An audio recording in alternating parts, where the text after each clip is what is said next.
like Cloud9 at 3-3. It's not necessarily because they got that much worse, it's just that the growth of the other teams has continued, and C9 has to keep up if they want to remain dominant. And even in the game we just watched, it was the early game that was the problem. That was when Team Liquid were making the moves. Like you said, Impact struggling in the laning phase, but having a very solid performance as the team fight showed. Maybe they can change that up a little bit this time. They are going to be going up against a Nori. When we flashed the jungler stats on the screen, you saw that compared to Reignover, he has lower gold at 15 minutes, but he has a higher KDA by the end of the game. So he gets himself involved with things, dies a bit less. Kill participation for both of them around the same. Yeah, I'm going to be very interested to see if this is also a champion pool thing, because the Rek'Sai is right in Reignover's wheelhouse, and Olaf is still a good champion, and he wasn't necessarily targeted. And those are the things that I feel like he found the most success on. Not to mention, Nori's never really been a Lee Sin player, neither has Reignover. So that's kind of what you think of sometimes when you are subbing out a former All-Star like Reignover or former League MVP, is you think maybe it would be a champion pool thing, but it could also just be about trying to mix things up for a different style of jungler. If Nori wants to be more comfortable with the hard carry style, whereas Reignover was kind of best-in-class facilitator for players like Huni back in the day, could be a potential tweak. Well, the bans this time around, Kennen, Syndra, and Kassadin banned away by Liquid. They do not want to go against Sneaky's Kennen again. LeBlanc, Galio, and Zac banned away by Cloud9, as Caitlyn is locked in first and foremost for Liquid, looking to put Piglet on the ability to carry. Yeah, this was banned by Team Liquid in Game 1 when they were on the red side. It is probably Piglet's best champion of the split. You can see his stats for the summer after 3 games played on that thing. Look at that 80% kill participation. Everything has worked around Piglet when he's been in these games. So I would not be too surprised if we got a more supportive jungler out of Nori, even though I just made that whole spiel about him playing aggressive, because he did play a lot of Ivern towards the end on Phoenix 1. Should be comfortable on that. Not to mention Nunu is quite good right now, even if we don't see much of him in the LCS. And both of those two synergize really well with Caitlyn. Blood Boil for movement speed and attack speed. We know what Ivern bushes look like when you're stacking them with Caitlyn headshots and traps. It creates this impossible siege scenario. But it's Elise and Varus locked in for Cloud9, and Liquid decides to go with Rek'Sai. Yeah, it's just the same player with or different player, same champion. Yep. For Team Liquid. We're going to get to see a Nori's take on Rek'Sai Renekton too, so more things similar in this game. But Galio is banned this time, so the team fight counter will not be as potent in this one. Well, same song, different singer for the jungle in Team Liquid today in Game 2, but it's going to be same song, same singer in the top side, as you're going to see Lorlo on that Renekton. Again, awesome performance in lane last game, but remember, things fell apart in communicating where he needed to be for those team fights. The rest of the team found themselves in spots where Lorlo was like clearing waves in top side, and he was saying, wait a second, guys, I'm not there. He has to TP into the fight. By the time he does, Tahm Kench is already dead, and things have gone to hell in a handbasket. Exactly, and if you're looking to find cleaner team communication, a lot of times conventional wisdom would be to stick with the same players. But now it's Piglet and Lorlo with 3 different players than we saw them play with last week. They have talked about Piglet being the shot caller for the team, so if he is giving the direction, technically it wouldn't make as big of an impact as you would have otherwise, but I think it's still going to be a really tough job against a team with so much initiation potential already with Kled, Varus, and Elise. Yeah, Kled being locked in on the side of Cloud9. Going to be a capable fighter there in the top lane, but at the same time, remember, Impact fell incredibly behind in laning phase. He was on Galio, he was on something with a lot of inbuilt CC and tankability, so he could still be useful. If Kled falls super far behind, he's not nearly as useful as the Galio would be. Cloud9 has got to be looking out for that this time around. Look at the target bans from game number 1 coming out here in the second part of the ban phase. 3 for 3 so far, as Slushy and Conquan's picks of Taliyah and Tahm Kench are banned away by C9, and Jensen and Smoothie's picks of Lucian and Blitzcrank banned away by Liquid. They're saying, we saw your MVP, we saw your runner-up, we're not seeing either one of them again. Yeah, 6 of the champions that were played last game are banned in this banning phase. Some of the champions that weren't banned, though, are immediately into the pick phase from the first game. As you can see, Caitlyn and potentially Orianna sneaking into this one. It would be a power pick here for Jensen, and they too will last pick their support, something the Team Liquid did last game. What I like more about this is how generically powerful the Orianna can be, especially in Jensen's hands. right. You mentioned it in the game number 1 draft phase. Orianna doesn't exactly have somebody that you have picked into her and you go, oh man, that's a really bad matchup for Orianna. She just handles everything. Yeah, the Syndra is one that's banned. And in the past, it actually has been Corki. Corki just received some buffs in patch 7.12, so there's a chance it can be a decent matchup because of the wave clear and the all-in potential from the Corki, as long as he doesn't get hit by the shockwave. And that's what Slushy's going to go with. Slushy picking up that Corki after the magic damage changes to him. His auto attacks are now 80% magic damage. His skills are all magic damage. There's some Sorcerer Shoes and a Void Staff on there. It's like having armor pen boots for an 80 carry. It's very, very scary. As Zyra will be locked in, the support for Team Liquid. So much damage on this team, Jat. A Renekton in the top lane, a Zyra on support, new Rek'Sai in the jungle. Yeah, they had some team fighting issues last game. They said, how do we solve that? More damage, please. But less peel for the Caitlyn. There is not too much that can keep Piglet safe other than himself and maybe some timely roots from Conquan's Zyra. And you talked earlier, you said Piglet, 80% kill participation when he plays this champion. It helps when the team revolves around him, makes plays around him. That just doesn't seem to be in the game plan this time around. It's not Caitlyn-centric. It's everybody's doing their own job. Everybody's doing the damage, bursting the enemy team down. It is up to Piglet to make sure that he's staying alive and he's staying safe, keeping his head on straight. Exactly, and now Smoothie getting his Thresh, another thing that was banned in game 1. So C9 getting to do some of their comfier champions, so to speak, and really looking forward to seeing how Inori can match up coming off the bench here when game 1 did end up fairly one-sided.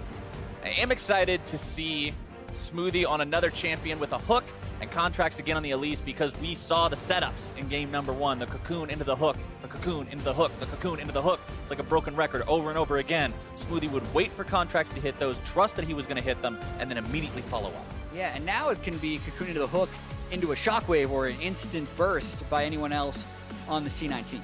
Lots of tools to initiate on the side of Cloud9. And what you mentioned with not having peel tools and not really having the ability to deal with those sorts of threats on the side of Team Liquid, they really got to be looking out. They can't just go completely ham with all this damage and say, oh, well, it's going to work. Because if you get caught out, Cloud9 can punish. Yeah, and the same is mostly true for Team Liquid. If they can get that initiation from Conquan, much less reliable, much less frequent, they too would have damage to take them down. Loading in the Rift for game number 2. Cloud9 win this one. They find themselves the clean sweep. If Liquid win this one, we're going to game 3 and seeing if they can find their second match win of the split. Cloud9 really wanting to avoid that, though. Falling to 3 and 4 as the former second-place team from Spring Split would not be too good-looking for this team heading into what will soon be the middle of summer. Absolutely, and especially, even though NA is on the top of their minds, in 2 weeks, C9 will be heading over to Berlin to take on Fnatic, G2, and UOL at Rift Rivals, so more practice coming their way. Absolutely. That's something that all the teams heading to Rift Rivals got to have in the back of their minds, right? TSM, Cloud9, P1, all got to be thinking about that. They know that they've got to go up against their EU counterparts and opponents, so building up a nice record for themselves on local shores will boost the confidence going into that. Inori, though, keep your eyes on this guy. Remember, Reignover was subbed out for him to play the same champion. Yep.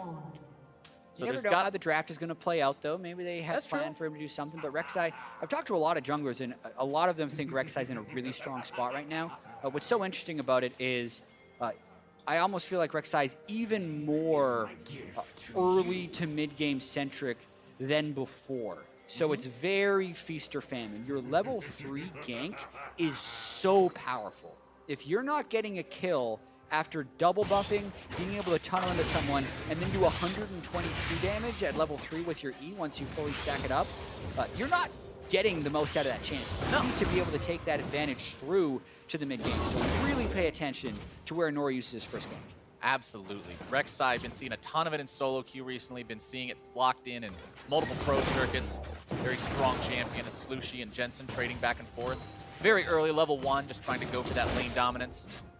Lorlo, going to be scaring Impact back for now. This matchup, like we mentioned, cannot afford to go as poorly for Impact as it did in game number 1. He needs to stay a bit more relevant coming out of the laning phase. He did that first time around. Piglet, Conquan, Caitlyn, Zyra, such an oppressive lane from these two. Yeah, it really puts a lot of pressure on Smoothie to land hooks and Sneaky to not take headshots or get hit by pretty much any grasping route, because if that does happen, you know, on top of all the poke that they're throwing at you with their superior ranges, they're going to chain it with a Caitlyn trap, get an extra headshot, and probably kill you or take you very close to death. You know, one thing I also want to keep in mind watching Team Liquid as this second game goes on, now that we're past the first part of the series here, is this is a team, a lot of times you hear teams talk about, oh, we've got a guy on our team who, he's the one who keeps everybody's morale high. He's the cheerleader. He's the one who says, yeah, don't worry, guys, we got this. Is that first gank? But Nori now trying to make the play onto Jensen, who flashes away from it. That's exactly what we saw in the previous game as well, respecting the Rek'Sai flash potential, flashing ahead of time, getting himself out. Yeah, not the best result for Nori right there. Does a creative route, skipping his blue buff, going all the way in to check Contractor's route, and then kind of guessing that he wouldn't be there. Getting both summoners out of Jensen does mean they can make a return gank, since it would be easier to tunnel in and still get the knockup. Even the ghost from Jensen will allow him to dodge that because he's so quick and good at dodging skill shots. Nori's still hunting for someone, though, not farming much. He's actually falling a little bit behind the curve in this game. Not going to find any opportunity really onto Impact, who's so close to his turret. There's almost no chance of making that successfully happen, especially not with Kled's dismount, dropping the ability to target him there for a moment. And Nori will decide to do a little bit of counter jungling near the enemy Krugs to try and catch back up in terms of that pace of the game. But Contracts will be heading towards that area. Might just find him out. Yeah, going for an early dive. They have a Nori up here. Impact is low, does have the dismount and the flash. How quick can Contracts get there to stop it? Contract wants to close this distance fast enough if he can. Glad bear trap on a rope, going to be buying enough time for now. Nori drawing the turret aggro. Impact getting himself back, stays alive in that one. And Contracts is close enough, quick enough to make Team Liquid back away. Yeah, this also buys time for Jensen to shove in and go back to base. That is a bunch of resources devoted for almost nothing. Impact was already low, can recall, pick up another item. This doesn't really help Team Liquid, and this allows C9 to also get some pressure down to the bottom side. They didn't even blow Impact's flash. They don't have to expend anything out of that game. Anything of value whatsoever. Immediately comes back to lane, wanted to TP out, wanted to back and TP right back in anyway. Dorian's shield, Dorian's blade, and a refillable potion in his inventory means he's pretty set for future laning phase fights. Leveling up to 5, and Lorlo's just going to have to do the same thing, get back, TP back to lane. Impact didn't even lose the cannon minion. No, he lost nothing. Lorlo missed the cannon minion because Impact teleported back in, and then Lorlo had to back off. Contracts now in enemy territory, looking to maybe sniff out what Nori's up to. Fires off the Scryer's Bloom. He'll see that the Wolf Camp is up, but that's about all the information he's going to get. Nori traveling back to base. The 2 long swords in inventory means you're going to see a Tiamat start from him, as opposed to the straight Cinder Hulk rush that we got from Reignover last time.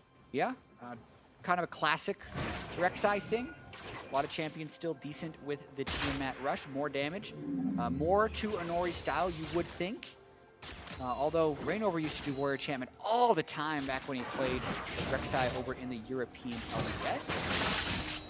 Do you think we'll see a Warrior Enchantment potentially from Nori this time around? Maybe go for some of that carry Rek'Sai? Yeah, I hope so. I do feel like just the way the champion plays and the way you need to take over the game with it, I like seeing Warrior Black Cleaver and then trying to snowball. The problem is, though, you're up against a Thresh who can play you out of pretty much anything. Then you're also up against a Ghost mid laner who's going to be able to dodge your tunnel. So you really do have to try and take over the game early, I feel like, if you're going with this pick. Well, still sitting on 0, 0, and 0. Now level 5, not where you want to be. Piglet and Conquan pretty much setting up shop with this lane pushed forward, doing exactly what Caitlyn and Zyra like to do. But the thing is, it's not like Sneaky and Smoothie are phased by it. Sneaky's got more farm than Piglet does. Yeah, he's totally fine in this lane as of now. As long as they're not losing damage to their turret, and as long as Zyra's not getting very good vision on Contracts, they're generally okay. I think Contract snuck by, but so did the Nori, and everyone is spotted. That was actually a great ward by C9. It's really hard. You have to practice getting that ward over the wall to spot him out. That was close on the Cocoon. Almost getting caught out there, and Nori would have taken a lot of burst from Contracts. Remember that when Rek'Sai goes for that early damage, she actually is surprisingly squishy and vulnerable to attack if you run into the enemy jungler at an inopportune spot. Lushi wanting to go for Jensen here. Lorlo trying to come in and make the moves happen. Tries to go for the flash into the stun. Jensen's still going to be chased down. First blood over to Lorlo. Up into the air goes Contracts. Going to take some more damage on the back end of that fight, but Liquid get the better of it. Man, Jensen just had everything thrown at him. A 4 Summoner Spell gank from 3 people to get the kill on him. Still up in CS, still building towards his items, but worth it for Team Liquid. Watching this one more time, he's just pushed up and trying to pressure. Doesn't have wards on the other side. Oh, we're seeing the fight bottom. Oh, but now the fight bottom side. Kongkwon taken very, very low. One more auto attack seals the deal. Sneaky grabbing the kill on that as Nori wants to make his way into this fight before Piglet gets taken down. If he can, rain of arrows, not quite going to hit the mark just yet. Nori gets in there, scares him back. Piglet surviving by the skin of his teeth. Yeah, but Tio gets smashed in that 2v2. I mean, even Nori comes in at the end to burn the flash away from Sneaky. All 4 summoners burned with the kill going over to C9. The start of that, I think, is really going to be the teller of how that happened, but it must have been a hook by Smoothie. And that type of stuff, just not what you want out of Team Liquid when you're first picking the Caitlyn. They just start off with a little bit of poke, get a clean hook out of Kongkwon, and then honestly just auto-attack him. I mean, Sneaky's auto-attacking through exhaust. Piglet's just not there yet. Nice lantern by Smoothie at the end and a heal to keep him safe. And then even now, keeping Piglet in the box and managing to play him into it for that extra damage to force the flash away. A very well played 2v3 by C9's bot lane. Piercing Arrow even got exhausted. Sneaky could have done a lot more damage there than what you saw. Good timing from Kongkwon, but not good enough to keep him alive. Yeah, and I think the reason they won that by so much is Kongkwon just didn't get any plants out. That's the whole way you win extended trades is desire to get multiple plants going that assist you throughout the fight. That just didn't happen there, and it allowed Sneaky and Smoothie to sustain the damage and win the trade. One thing I want to go ahead and point out, the first item fully completed from Sneaky did go for the Ninja Tabbing Rush. Helps him against the poke from the Caitlyn, and even though Corki does mostly magic damage now, the passive auto attack damage reduction on the Ninja Tabby still applies to him. So that is going to be effective against Corki, even though it doesn't give magic resistance. The passive still does the magic. Yeah, 4 people on Team Liquid do a lot of auto attack, so Ninja Tabby working against all of them, regardless of the type of damage. The elbow with the quick rotation up does get first turret. Just so barely. Good for them as well, especially when you have the death happen in that lane to then swap up and get it. Caught C9 barely by surprise. What we were talking about with Impact, can't afford to fall as behind this time as he did last time. Still falling behind Lorlo's Renekton. 80 farm to 65. But remember, we have to keep eyes on Lorlo to get into those fights to really use that lead better than he did in game number 1. Cloud9 looking for Drake number 1 for himself. Will be a Cloud Drake, so extra rotational speed, out of combat movement. And that's not even going to be contested by Team Liquid. Now they've taken all the Drakes this series. They had everything with Cloud last week. Get it this one. Not very important in the grand scheme of things. But fun little tidbit anyway. They managed to pick that one up as Team Liquid goes for the Rift Herald of their own. Over the wall goes Smoothie. The flash is the play. Piglet going to be caught out. Change the corruption. Find their mark into a death sentence. Into a piercing arrow. More damage coming through. Contract's going to be finding Kongkwon on the other side of the fight. And that's 2 easily going away at Cloud9. And that wasn't even fair. No. That was just... No. Team Liquid was trying to farm down in the bot lane by their lonesome. Look at the ward control that C9 has in that side of the jungle. That's why they could go with that play with so much exuberance. And they also knew that TL had just put 4 people up. Usually when you take a Cloud Drake, you're just telling the other jungler, please, please take Rift Herald. C9 knew all this stuff, so they're going to make a big push. Looks like they're going to trade interior turrets as well, but it will be 2 kills to 0 as long as they make it back to stop that Rift Herald from breaking their base. Yep, Smoothie already getting back, making sure he moves as quickly towards that top side to stop that push as possible. Rift Herald just kind of going to be abandoned. They say, all right, good luck. Go ram your head into that next one and then do whatever you can. And that's about all that's going to happen. It'll get that initial headbutt, death sentence to drag it forward.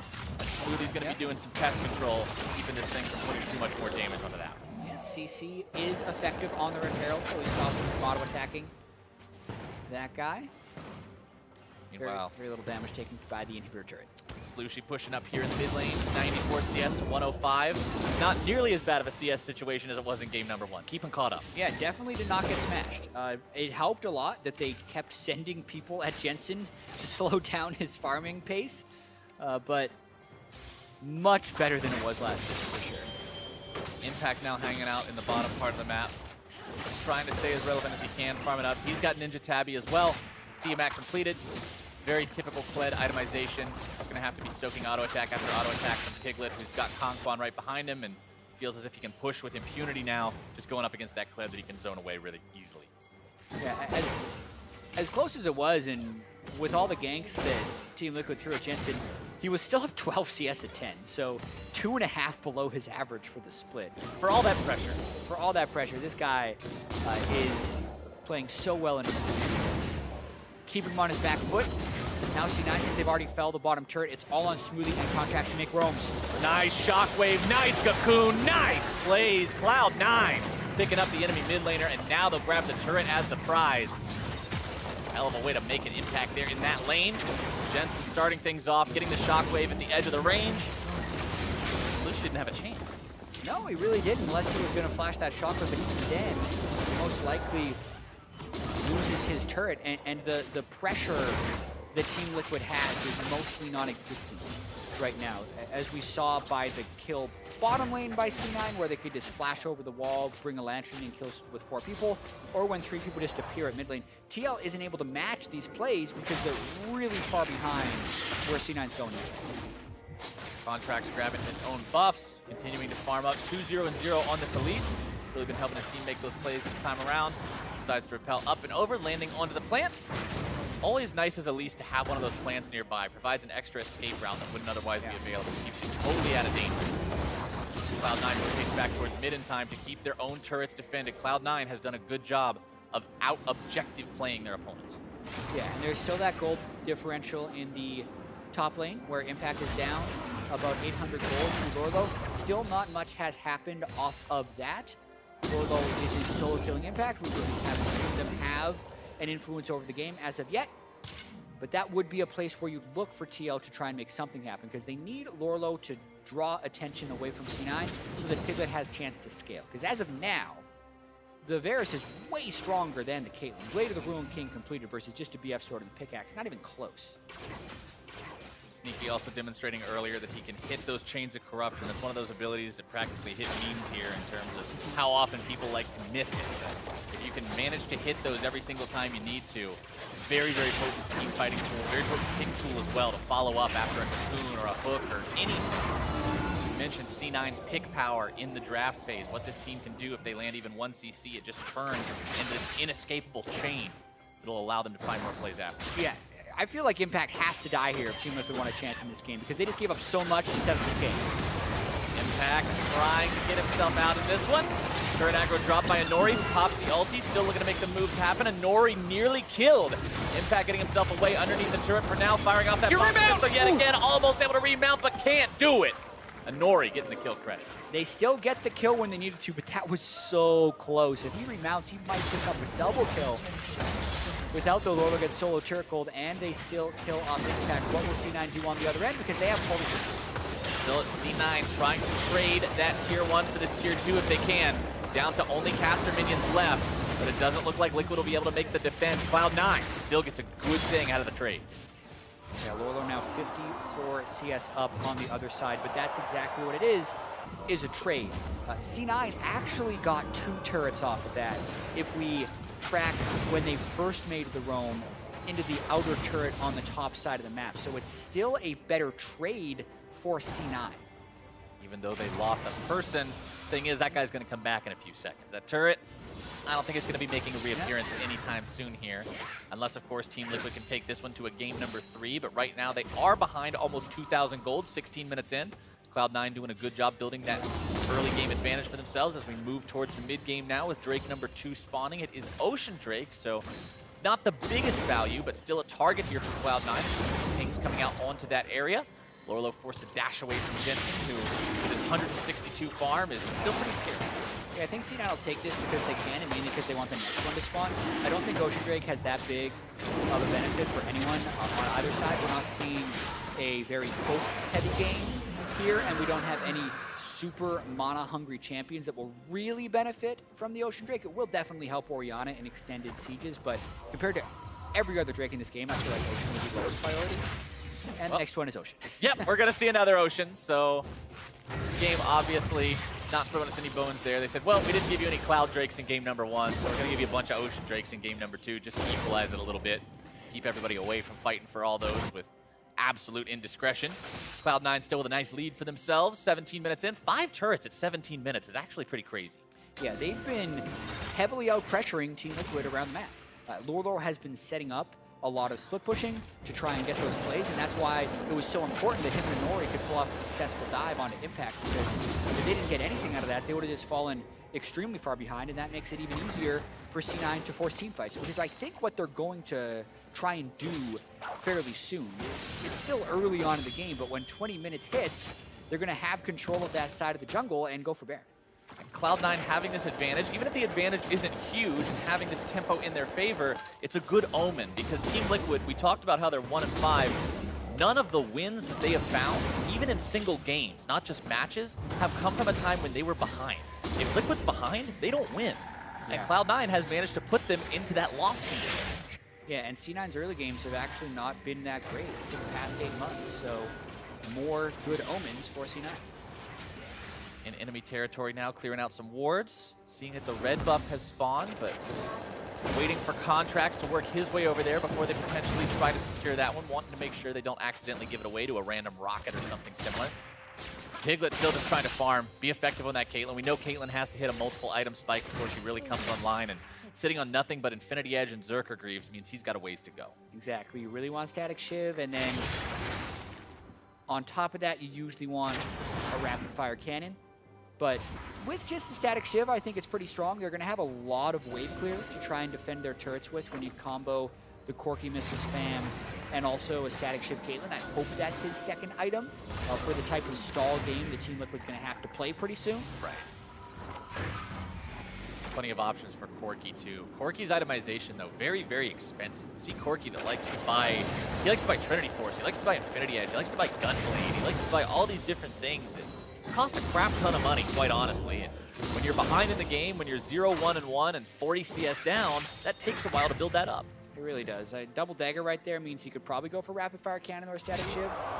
Static Shiv is actually going to be pretty good on Corki now, since your magic penetration is going to synergize so well with the Static Shiv damage already.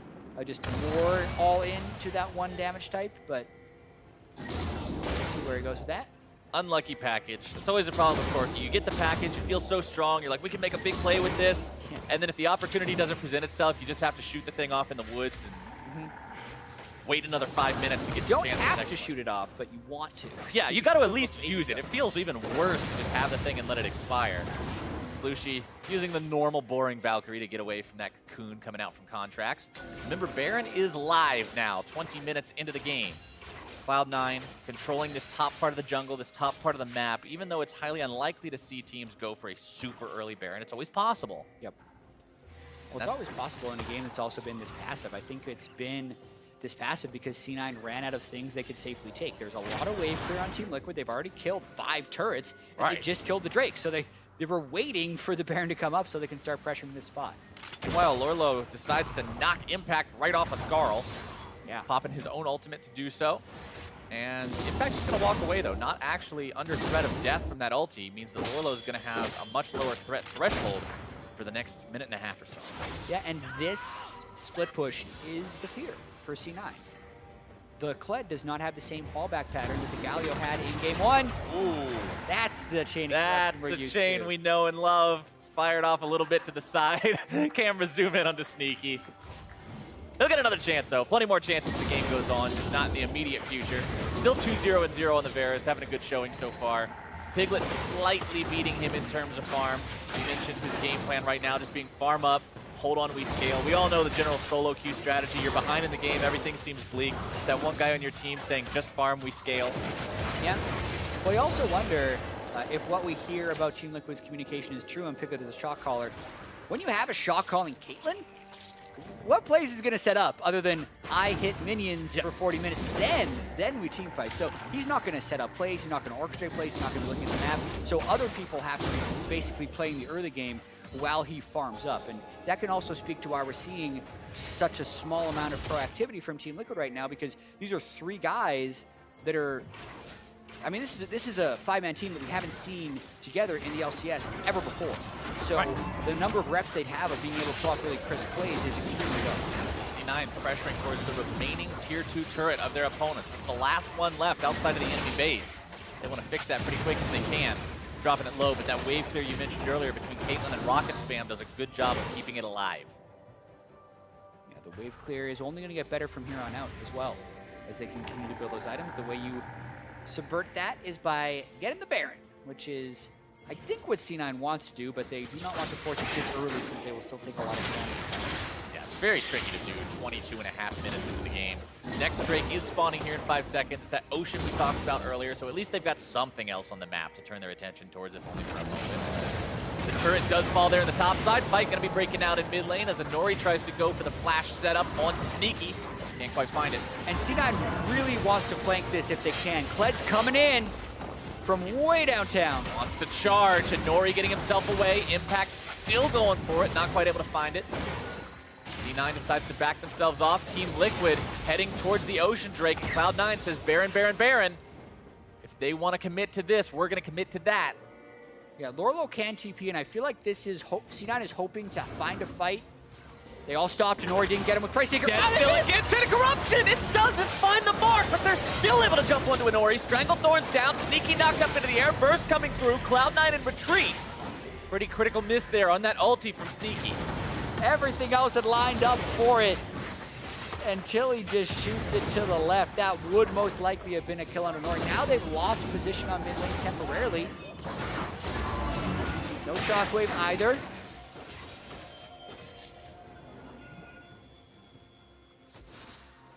Ooh, that miss. That was... Because the setup was so good, too. It was all about the bait.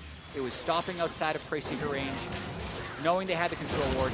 Now they go for Baron because they know Inori has teleported back, and they know Lorlo got taken low by Shockwave, but here is Conquan. He sees it.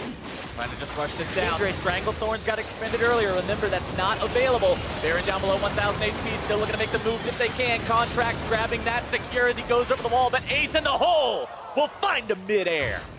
3 quick deaths with that Baron rush. They knew Inori would be back in base, so they trusted their ability to get the smite secure, but Team Liquid just get a bunch out of this one. They should be able to get the turret in the mid lane, and they can also get the Ocean Drake out of this. So Baron, very questionable whether or not that's worth it. Team Liquid will also grab that tier 1 turret there in the mid lane, bring their turret count up to 4. Cloud9 still has that enchantment on both Jensen and Sneaky, so they have the opportunity to use this to push with once they get the rest of their team back, but that's still 10 seconds away as Conquan throws some plants over the wall to help Inori out, taking that OG. Yeah, C9 needs better skill shot accuracy if they're going to be making plays like that. They could have had a kill or two before this Baron, but they did not, so everyone on Team Liquid is free to run in. Jensen does zone out Conquan, but that's a big Renekton in the middle of a bunch of really low debuff people from Baron. Lorlo gets a good shot off. Ooh. Exhaust onto Sneaky as he's pulled to safety by Smoothie. Lucia really wanting to go for him there, but can't quite find the kill. Rapid Fire Cannon, the second item that came out for him. Not the Static Shiv we were expecting, but a similar item at least. Yeah, Rapid Fire Cannon still very good on the Corki, making sure you're landing the Trinity Force empowered auto attack after your initial spamming. So Cloud9 there. Still has a 3,500 gold lead too. Still has 2 people with Baron. But they also still have a pretty difficult task, Jad. They've got to break into the base. There's no T2s. There's no freestanding money to just walk around and collect like you usually have the first time you grab the Baron. Yeah, and Piglet is starting to reach that point where it gets pretty scary. And there's not a reliable way for C9 to get there. They haven't kept him down necessarily that much. They had that 1 kill onto him. But once he gets that rapid fire cannon, there's also no super tank on C9 that can actually tank headshots without losing half of their health. So there is a timer on C9. I think that's why they so boldly went for that Baron, even though it suffered casualties. They really feel like they need to break the base on a push like this.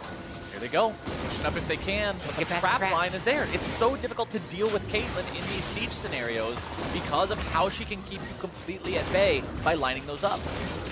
Yeah, Caitlyn is absurd right now, especially with the way pro teams use it to stall out the game, because you pull a Caitlyn out in solo queue and your team is never going to have the discipline to sit behind the trap line and farm for 10 or 15 minutes. But that's what Team Liquid's trying to do right now, and pro teams are much more likely to be able to pull that off. What'd you say, Jat? In that champion select, Piglet on Caitlyn, you play around that, that's how Team Liquid can find their wins. 80% kill participation, currently only on 20%, but He'll fix that up as the game goes on if they want to find their win. He's going to be absolutely critical to that success. Now switching that trap line down towards the bottom side. Baroned up minions, putting as much damage into that turret as they can. Sneaky going to be helping him out. Cocoon fired off, does not find a Nori. There goes the death sentence, though. That one could be big. The shockwave flashed away from. That's a pretty big cooldown to not have. C9's got to be careful without that one. Yeah, and the lack of multiple Baron buffs really hurts here. They only have it on Jensen and Sneaky, so Impact can't split push with his own Baron minions. They do bait out the trap line bottom, so there's no traps mid, and they get a lot of damage on both turrets. Have yet to crack one. There it is. There we go. Finally take that one down. The Cocoon sliding just barely off to the side, not finding its way onto Slushy.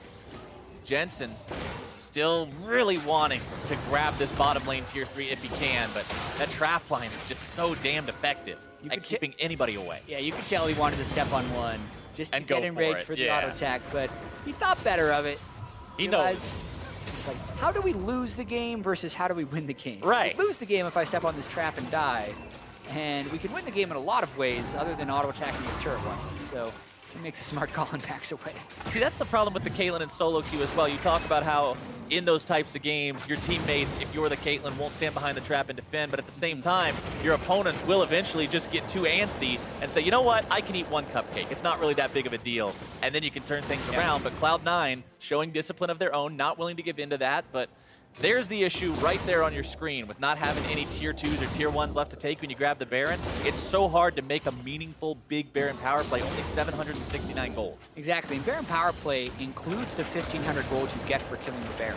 So they lost out on that trade for the most part. The 3 deaths they suffered, plus only the 1 turret they took in the mid lane, contribute to that very low power play.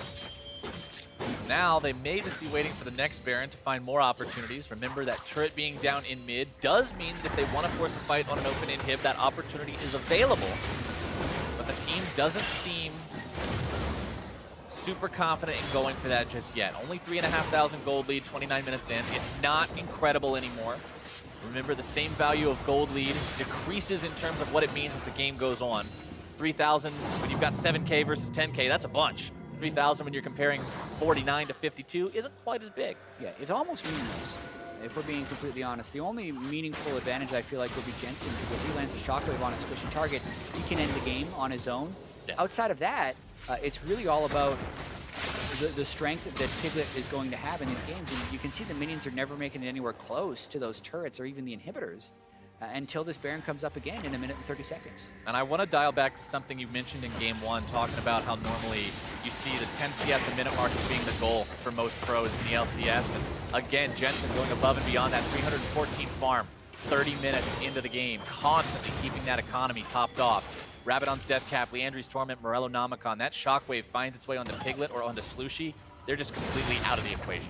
Yeah, Jensen is playing at such a high level, but he will actually be the one, I feel like, that needs to carry this game if they are to win, because there's a lot of things trending over towards Team Liquid. Even though they haven't found much success on the split, they still have the split pushing advantage with Lorlo. He now has a Gargoyle Stone Plate to make his team fighting a little bit more effective and not able to get fully bursted out. And they have enough wave clear to keep C9 away from their base, and potentially a better late game with the Caitlyn hitting 5 and 6 items. So a lot of things they can do to actually pull themselves back in this game. It'll be hard to actually get the win, but they can definitely prolong this for a very long time. It's always possible. You can't rule things completely out, not with this only being the difference between these two teams right now. Sneaky pushing in the top side, Baron alive in 15 seconds. Another Ocean Drake just coming alive now too. 3 Oceans. It's just because we called him bad. If we would have said that was the best Drake in the game, we would have got Infernals. They won't care about Ocean. It's like, oh, you won't care about Ocean? So you're going to care about Ocean today. Well, I guess we're going to be caring about Ocean for now. Liquid does have one of them. Cloud9 has one of them. That means somebody's going to have to get the better of the Ocean Drake reputation here. As Lorlo and Impact into this 1v1 down in the bottom part of the map. Titanic Hydra, Black Cleaver, Gargoyle Stoneplate versus Titanic Hydra, Black Cleaver, and Gargoyle Stoneplate. Bruisers, pretty similar flavors these days. Guardian Angel being prepped on Lorlo's Renekton as well, making sure that he can jump into these team fights with total impunity. Not worry about getting himself into a compromising spot if he'll just come back afterwards and focus on maximizing that damage against targets like Sneaky and Jensen. Contracts, who's not exceptionally tanky yet. Went for the Leandri's Torment, more of a bruiser type. It's all about Baron. They're in there. Nori should see something. They still have wards inside. There's one. Cloud9 going for it, but backing away. Doesn't want to risk the 50-50. Knows that going the way of Team Liquid could be disastrous at this point.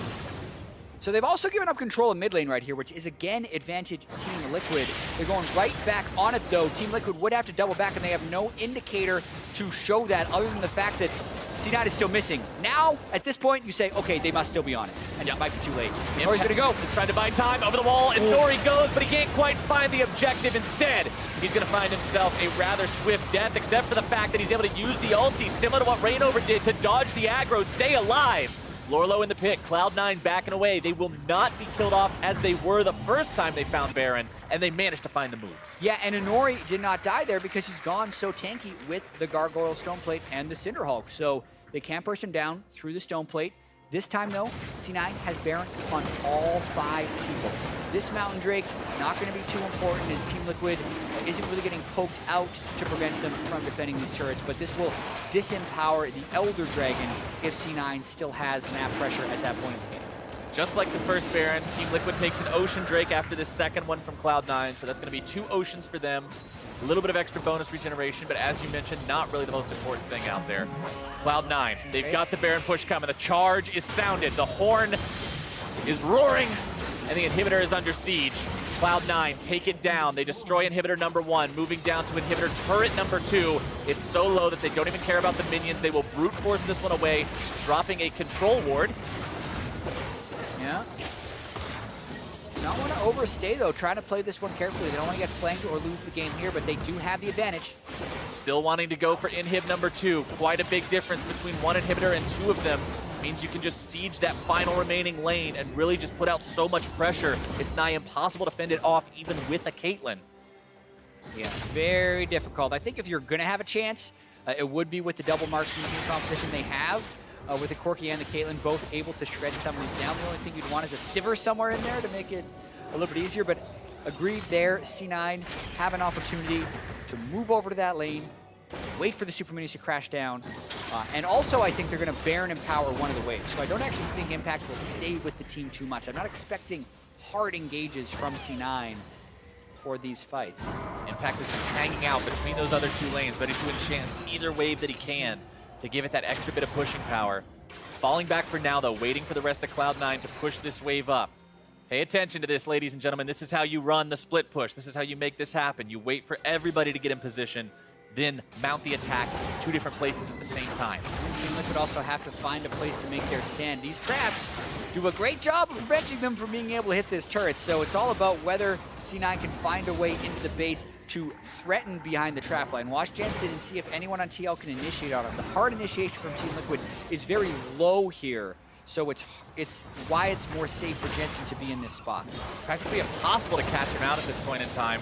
Impact trying to soak the ace in the hole, but it can't even break Jensen's shield if we're being honest. Lorlo and Reignover both without flashes means that Jensen feels incredibly safe right now. And Nori going to be soaking the shockwave just enough to buy time for Cloud9 to break this final inhibitor turret past that trap line. Gotta say, Contract's lost 75% of his health breaking that tramp line because he got shots in. Conquan's in though. Conquan, 75% is not 100. He's out of the game. 45 seconds until he's back in this one. Contract's taken low. Repels up, doesn't have anywhere to land. Comes down, barely getting himself away with the flash. The shield from Jensen, making sure that he stays alive. Impact knocked off a Scarl too, just trying to deal with some of those wards, but says it's not worth it, gets himself out. 1 Nexus turret falls from minion pressure alone, and with 3 inhibitors down, chances are looking slim for Team Liquid. Yeah, 1 turret remaining and half an inhibitor. Half an inhibitor, my bad. 2.5 inhibitors down. One still very left. Close. And the Baron buff has expired, but the super minions will continue to pour through. So the same strategy that C9 used there is something I feel like they have to employ in order to get the 3rd one. The Caitlyn adds another element to being able to siege the base or not. Got to be very careful and be willing to step on those traps, which is very, very hard to do. But Pipit's not quite there. He doesn't have enough lifesteal. He doesn't have a Last Whisper yet, so that chain vest could be big. And now they're going. Charge is sounded. Impact's there on the front lines. Now they're able to catch out a Nori. Cocoons into death sentences, into Jensen's damage. Means there's no way out for him. Impact likely going to be brought down here as well, but problem is, he's got Guardian Angel to bring him right back to life. The Lantern is thrown out, but the trap is there. Sneaky taking down the inhibitor as Slushie takes down Impact. It's a 4 versus 4. Lorlo having to dash himself away. Cloud9 wants to put the final nails in the coffin here. Shockwave will find no one. Big cooldown to have expended. Jensen gonna be tracked with the ace in the hole. Can't even break the shield. Slushie is dead, and that will likely seal the deal. Lorlo losing Guardian Angel. Cloud9 still looking to make this happen. A nicely timed death sentence. Smoothie is doing what needs to be done on these hook-based champions today. Jensen, Sneaky, Smoothie, Contracts, all still alive. Piglet will not stay the same. As Conquant's caught out, brought down a double kill for Jensen. And ladies and gentlemen, Cloud9 will 2-0 Team Liquid. Yeah, you got to see the difficulty of closing against that level of wave clear, but C9 still knew how to do it. They never went too aggressive. No one really died trying to break the trap line. They secured 2 Barons and slowly but surely found the victory. Even though there were a couple missed chains of corruption, a couple opportunities that may not have been maximized, especially due to what we saw happen in the Baron pit, with Team Liquid being able to find the pickups after that. Cloud9 played it slow and steady enough to find themselves a victory. And the damage from Jensen, again, we talked in game number 1. Man, he did a lot. He put so much damage into these fights. Game number 2 is the same story. Yeah, Jensen continuing to play like the best mid laner in the North American LCS this split. The CSDs are out of control, but the game is about so much more than laning, and Jensen is doing that as well. Even towards the end of that game when they were trying to close, the Shockwave hit nothing, but it forced Piglet's flash. Yeah. And then towards the end of it, he actually just 1v1'd the Caitlyn. So Caitlyn was trying to get him, he landed the QW, repositioned his Q, and Piglet was dead. So Jensen did everything he needed to do in both of these games. If you sum them together, was more than 200 CS up onto Slushie, and was a huge part in C9's victories. Jensen definitely contributing to this team, doing what they need to do to once again be a top contender in the NA LCS. But at the same time, you can't do it alone. One man does not make a team, and the rest of this team work together. Contracts, again, hitting those cocoons all over the place. Impact, although he didn't have the laning performance we were hoping for him to have, he still stayed relevant. He still had an effect in the game. Yeah, at the end of the day, it was the expected result for C9. The problems that they potentially had coming into the day and the strengths that they have did stay mostly the same. They played around mid lane and bottom lane. Impact was tasked with surviving. He did a decent job at it and was able to have an overall influence on the game. And TL played through top lane like they usually do and haven't been able to find victories that way. So we didn't actually get much that varied from the expectations, but it's still good for C9 to pick up the victory. Right, C9 sitting at 4-3 now, going into that positive territory instead of neutral, sitting on the 3-3 mark. This is the kind of upward trajectory that this team needs to have if they truly want to be considered, hey, we are one of the best teams. We are in contention for #1 at the end of summer split. Because right now, there is kind of a debate between it. You've got some people saying, yeah, this is a top team. They're still looking really good. They had a rough start. Other people saying, no, they're sitting on 3-3. How can you call that a top team? Yes, so much about this C9 team is going towards the future. They've won the regular season before. They know how to play these games. It's about preparing for the big moments. Well, for a deeper dive on the game, let's go ahead and hand things off to Dash and Mark. Thank you very much, gentlemen. C9 with a 2-0 victory over Team Liquid today. And in particular, what I want to look at here is the Team Liquid roster changes that have been made and how these guys are kind of interchanging as they made the announcement that they're very strongly moving towards that full 10-man roster where at any given moment people can be subbed in and out for different looks till they find maybe the right occasion. And looking at Slushie in the mid lane here against Jensen, obviously he's got his work cut out for him. All 3 of the Danish mid laners here in North America have just been trouncing people left and right. So already a tough matchup for him to be coming in to, but at least here in game 2 as compared to game 1, we saw the CS differential a lot closer together than it was in the previous game. Yeah, and a part of that comes down to the matchup. Obviously, Lucian Talia heavily favors Lucian. This time around, Corki Orianna traditionally was considered a Corki favorite matchup. Maybe not as strong as it used to be with some of the changes that came in previously to like his missile harass and stuff that happened at 6. Yep. Either way, much better showing out of him, but still down about 30 CS at 15. And C9 was putting attention towards the mid lane. They made a couple roams. They finally broke the turret with a gank attempt that came in. And it's just, like you said, a tough spot to be in for Slushie. I would argue Jensen's the best mid laner in the league right now, absolutely smashing in lane and out of lane. So, you know, you can't draw too many conclusions when your substitute comes in like this. And I think The bigger thing to look at is kind of the idea of the swaps overall. Right. Well, and then with that, we saw 2 different junglers today. We see Rainover, we see Inori, both of them playing Rek'Sai. I mean, Rek'Sai back in the meta, a lot of people would point to Rainover and say, okay, isn't this his time, his resurgence to come back in and start, reclaiming his title as the best jungler in NA? You would like to think so, but you're playing this new Rek'Sai tank Rek'Sai, which is just not the right way to play. You can't play Cinder Hulk, you can't play Courage the Colossus, or you got to go, with a more aggressive one. Fervor and a warrior enchant. Yeah, you got to go the aggro. I'm going to kill some people, especially because in the first game he did have some good early moves to get some leads, but you can't push it quite as hard as you can when a Rek'Sai is in your face and you face check him, he knocks you up, and then you're almost dead. Right. You can't do that with the Cinder Hulk build. Either way, the big thing though is, Nori comes in, looks okay, but Slushie stays in the mid lane, and you got to start finding some ways for this to actually get some more firepower into the roster with these kind of changes. Yeah, I think that's a big thing. Again, if we're looking at the roster changes as a whole, a lot of people will point to, okay, well, hey, Rainover's out. Technically, what that means is you've opened up an import slot.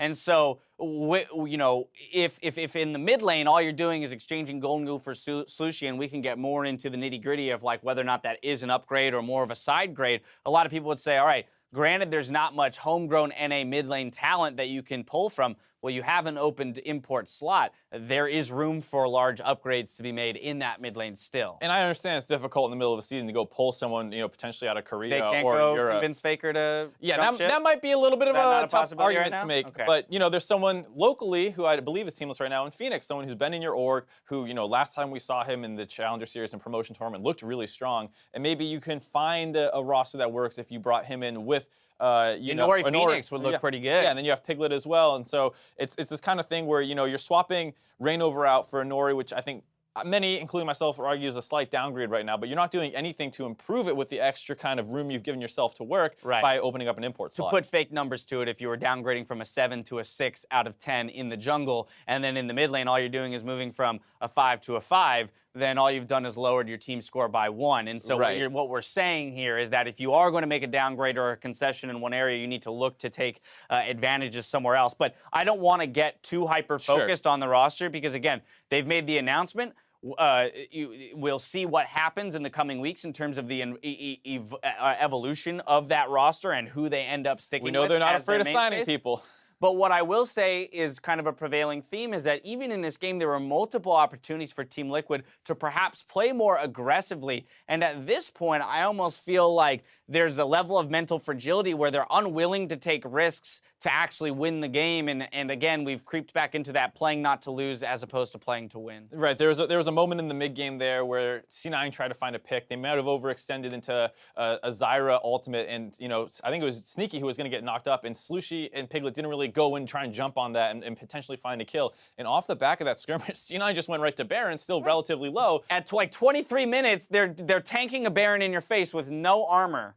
And you got Corky Poke, you got Zyra, you have Caitlyn, you have so much range to threaten them off that Baron or potentially kill them if they hard commit to it. And they did, but it was just a little bit too late because they do seem to have this little bit of timidness that they play with. Right, it was from memory, it was about 3 kills being picked up, but the Baron's still going over to C9. If they had chosen to act a little bit more aggressively sooner, perhaps they ace them, even get the Baron, who's to say? But I think that's kind of where, at times, this roster this team, this split, no matter what the roster is, has failed, is in their split-second decision-making and willingness to kind of make plays and take a shot at the victory. Now, while we talk about this series, we have to mention Jensen in the mid lane. Oh, yeah. Picking up player of the game for Cloud9. This guy has been an absolute monster throughout the split. Again, his CSDs in every matchup. Flame Horizon in game 1 in the mid lane? What? Who does that? Well, right, exactly. But my one fear here is that C9 is beginning to rely too heavily on Jensen. So when we talk about having a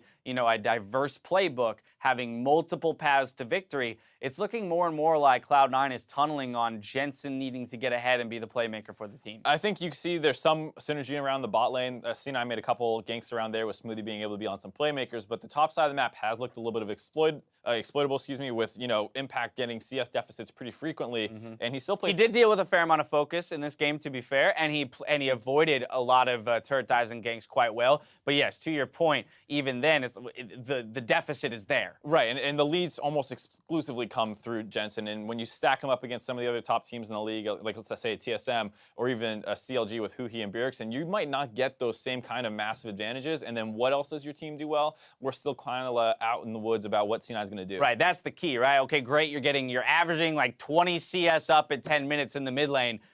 But what happens when you go up against Bjergsen, who's also averaging 15 up, right? And it's like, well, now all of a sudden, one of you is not averaging 15 CS up at 10 minutes, and then where does C9 go if Jensen isn't as successful? So we'll be looking in future weeks to see how they develop around him in the mid lane, and you know, whether or not Ray and Impact continue to swap out till they find the solution there. We'll see. Yeah, and it's the kind of case where, you know, having a style isn't the problem. Obviously, if you have your preferred way of playing the game, and Jensen is a very viable win condition. At no point are we saying, oh, don't play around Jensen.